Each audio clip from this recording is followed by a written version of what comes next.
সুপ্রিয় দর্শক শ্রোতা, আসসালামু আলাইকুম। যে যেখানে আছেন ভালো থাকবেন সেটাই প্রত্যাশা করি। প্রতিদিন ঘুম থেকে উঠেই দুঃসংবাদ। আজ আপনাদের সঙ্গে কথা বলতে চাচ্ছি বাংলাদেশের একজন স্বনামখ্যাত মানুষের নির্মম মৃত্যু, নির্যাতন নিয়ে। অ্যাডভোকেট নুরুল মজিদ মাহমুদ হুমায়ুন একজন বীর মুক্তিযোদ্ধা, বাংলাদেশ সুপ্রিম কোর্টের একজন আইনজীবী, 5 বার জাতীয় সংসদের সদস্য ছিলেন, 2 বার মন্ত্রী ছিলেন। আমার এবং তার কর্মস্থল সুপ্রিম কোর্ট থাকায় পরিচয়, ঘনিষ্ঠতা, পরবর্তীতে মন্ত্রিসভার সদস্য হিসাবে খুব কাছের থেকে তাকে দেখার সুযোগ হয়েছে।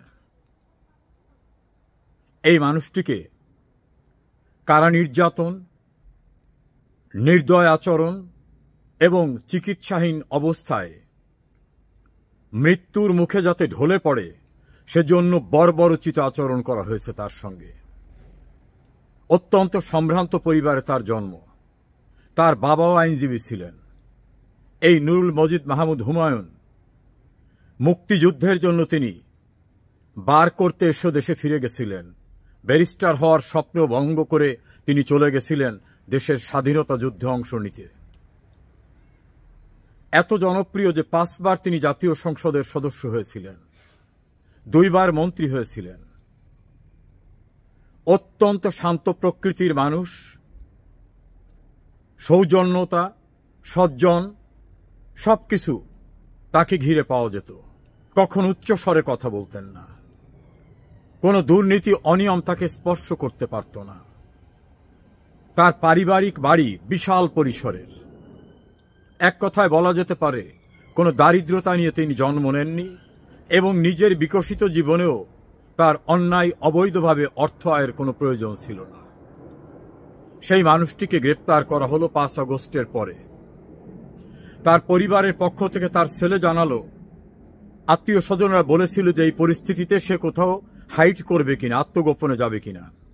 তিনি বলছেন, না, আমি কোনো অন্যায় করিনি, আমি কেন গা ঢাকা দেব। তিনি গ্রেপ্তার হলেন। গ্রেপ্তার হওয়ার পরে বয়সের ভার, অন্যান্য কারণে এবং যেরকম লাইফ স্টাইলে তিনি অভ্যস্ত, যেভাবে জীবনযাপন করতে অভ্যস্ত, সেরকম সুযোগ ছিল না। তাছাড়া বিভিন্ন রোগ ছিল, তার চিকিৎসা দেওয়া হলো না। একটা পর্যায়ে যখন অবস্থার অবনতি ঘটল, বঙ্গবন্ধু মেডিকেলে নেওয়ার পরে সেখানে একজন ব্রিগেডিয়ার জেনারেল যিনি দায়িত্বপ্রাপ্ত, তার চাপে বঙ্গবন্ধু মেডিকেলে তাকে অ্যাডমিশনে না রেখে জেলখানায় ফেরত পাঠানো হলো। আবার জেলখানা থেকে সেখানে নেওয়া হয়, আবার নেওয়া হয়, আবার আনা হয়। আত্মীয় স্বজনরা বঙ্গবন্ধু মেডিকেলের কর্তৃপক্ষের কাছে যাওয়ার পরে তারা বলছে, আমাদের উপর চাপ আছে, ওনাকে ভর্তি করা যাবে না। এমন একজন মানুষ, তার চিকিৎসা হবে না, আবার তাকে জেলখানায় ফেরত নেওয়া হলো। ভয়ঙ্কর অবস্থায় তাকে ঢাকা মেডিকেলে নেওয়া হলো এবং ফ্লোরে, মেঝে তার থাকার ব্যবস্থা করা হলো। আর একজন পেশেন্ট, তার যে বেড, গণহারের যে বেড, সেই বেডটি দয়া করে তিনি ছেড়ে দিয়েছিলেন। সেই বেডের সঙ্গে তার হাতে হ্যান্ডকাপ লাগিয়ে রাখা হলো।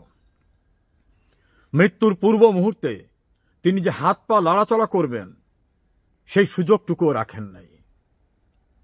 তিনি মারা যাবার পরেও হ্যান্ডকাপ বদ্ধ অবস্থায় তাকে দেখা গেছে। অর্থাৎ মৃত লাশকেও ভয়, মরা দেহকেও ভয়। নুরুল মজিদ মাহমুদ হুমায়ুনের মৃতদেহ পালিয়ে যেতে পারে, শক্তি নিয়ে দাঁড়াতে পারে, এই আতঙ্কে তার হ্যান্ডকাপটি পর্যন্ত খোলা হয়নি। বর্বরতার সেখানেই শেষ হয়নি।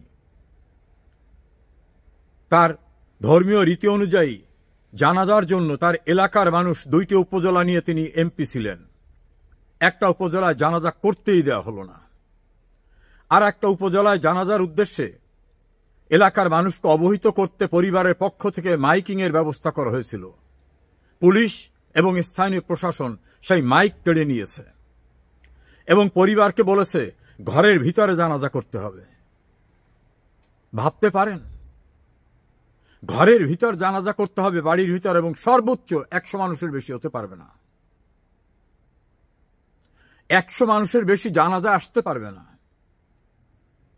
মাইকিং বন্ধ করলেও হাজার হাজার লোক এসে গেল, প্রশাসন ভেঙে পড়ল সেখানে। এমনকি সেই জানাজার অনুষ্ঠানে পরিবারের পক্ষ থেকে নুরুল মজিদ মাহমুদ হুমায়ুনের উদ্দেশ্যে তার পক্ষ থেকে মানুষের কাছে ক্ষমা চাওয়া বা যে সামাজিক কিছু কথা থাকে ধর্মীয় প্রথা অনুযায়ী, সেটাও বলতে দেওয়া হলো না। অসুস্থ অবস্থায় তার ছেলে দোয়া চাইবে, সেক্ষেত্রেও তাদের হুমকি দিয়ে বলা হয়েছে যদি ফেসবুকে বা কোথাও দোয়া চায় বা অন্য কোনো কিছু করে তাহলে পরিস্থিতি আরো খারাপ হবে। এভাবে নুরুল মজিদ মাহমুদ হুমায়ুনকে নির্মম, বর্বরচিত এবং বলবো নারকীয়ভাবে হত্যা করে হত্যার পরবর্তীর বীভৎস অধ্যায়ও প্রদর্শন করেছে এই ইউনূস সরকার। এই দেশটা স্বাধীন হয়েছে, সেখানে এই নুরুল মজিদ মাহমুদ হুমায়ুনের ভূমিকা ছিল।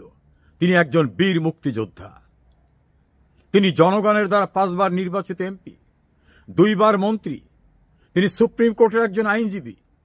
তার বিরুদ্ধে সুনির্দিষ্ট কোনো অভিযোগ না থাকা সত্ত্বেও তাকে কোর্ট জামিন দেয়নি, কারণ কোর্ট তো এখন আজ্ঞাবহ কোর্টে পরিণত হয়েছে।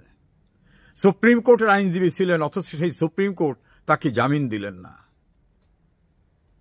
এই নির্মমতা এবং বর্বরতার দ্বারা একটি জিনিস স্পষ্ট হয়েছে, যেসব সুশীলরা আওয়ামী লীগের সমালোচনা করতে এই ইউনূস এবং ইউনূস বাহিনীকে স্বাগত জানিয়েছিলেন, তারা এখন নিশ্চয়ই দেখছেন ইউনূস নামক এই মানুষটি কতটা বর্বর, এই মানুষটি কতটা নিষ্ঠুর, কতটা নির্মম। এই মানুষের হাতে দেশের মানুষের, সম্ভ্রান্ত মানুষের জীবন আর নিরাপদ নয়। এমনকি ধর্মীয় আনুষ্ঠানিকতা করতে এই মানুষটি দেয় না। কত লাশ নেবে? এ পর্যন্ত কয়েক হাজার মানুষ বিচার বহির্ভূত হত্যাকাণ্ডের শিকার হয়েছে। মবের সংস্কৃতিতে তাদের মেরে ফেলা হয়েছে। আমাদের কাছে তথ্য অনুযায়ী প্রায় 21 জন মানুষকে কারাগারে মেরে ফেলা হয়েছে। মারার পরে তাদের পোস্টমর্টেম করতে দেওয়া হয়নি, ময়না তদন্ত করতে দেওয়া হয়নি, কারণ তাহলে ধরা পড়ে যাবে যে কি নির্যাতনের মাধ্যমে তাদেরকে মেরে ফেলে বলা হচ্ছে হার্ট অ্যাটাক হয়েছে বা অন্যভাবে মারা গেছে। এক বগুড়ায় 5 জনকে মেরে ফেলা হয়েছে জেলখানায়। এর প্রতিটি হত্যাকাণ্ডের বিচার হবে ইনশাআল্লাহ। একটি হত্যাকাণ্ড বিচার বহির্ভূতভাবে যাবে না। ইউনূস যেমন তার খুনিদের রক্ষা করার জন্য ইনডেমনিটি নোটিশ দিয়েছে, এই নির্বোধ জানে না ইনডেমনিটি দিয়ে কোনো অপরাধের দায় মুক্তি হয় না। যারা অপরাধ করেছে, যারা সংবিধান ভঙ্গ করেছে, আইন ভঙ্গ করেছে, মানুষ খুন করেছে, সহিংসতা করেছে, দেশের সম্পদ নষ্ট করেছে, গণতান্ত্রিক প্রক্রিয়াকে ব্যাহত করেছে, আজ হোক কাল হোক এর বিচার হবে। কেউ পরিত্রাণ পাবেন না, পালাবারও সুযোগ পাবেন না। নুরুল মজিদ মাহমুদ হুমায়ুনের মতো অনেককেই নির্মমভাবে মেরে ফেলা হচ্ছে, এমনকি হেফাজতে, কাস্টডিতে, জেলখানায় নেওয়ার পরেও। রাস্তাঘাটে তো কেউ নিরাপদই নেই, সেখানে তো এখন সবাই বলছে স্বাভাবিক মৃত্যুর গ্যারান্টিও নাই দেশে। প্রিয় দেশবাসী, এই ঘাতক, এই নিষ্ঠুর, এই পাষণ্ড, অবৈধ ক্ষমতা দখলকারী, নির্যাতনকারী, এদের থেকে যাতে দেশ আর ধ্বংস না হয়, আমাদের ঘুরে দাঁড়াবার এখন উপযুক্ত সময়। শেখ হাসিনা কোনো অপরাধীকে প্রশ্রয় দিতেন না। বিচারহীনতার সংস্কৃতি তিনি দূর করেছিলেন। যারা খুন করে বলতো আমাদের কেউ কিছু করতে পারবে না, তাদের দাম্ভিকতা চূর্ণ করেছিলেন। আজ বাংলাদেশটা ধ্বংসের শেষ প্রান্তে, আমাদের ঘুরে দাঁড়াতেই হবে। আবার শেখ হাসিনার নেতৃত্বে উন্নয়নের অগ্রযাত্রা, আইনের শাসন এবং মানুষের কল্যাণে প্রয়োজনীয় সব পদক্ষেপ নিতে হবে। নুরুল মজিদ হুমায়ুনের মৃত্যু নিয়ে গুরুত্বপূর্ণ তথ্য দিল ব্যারিস্টার রেজাউল করিম।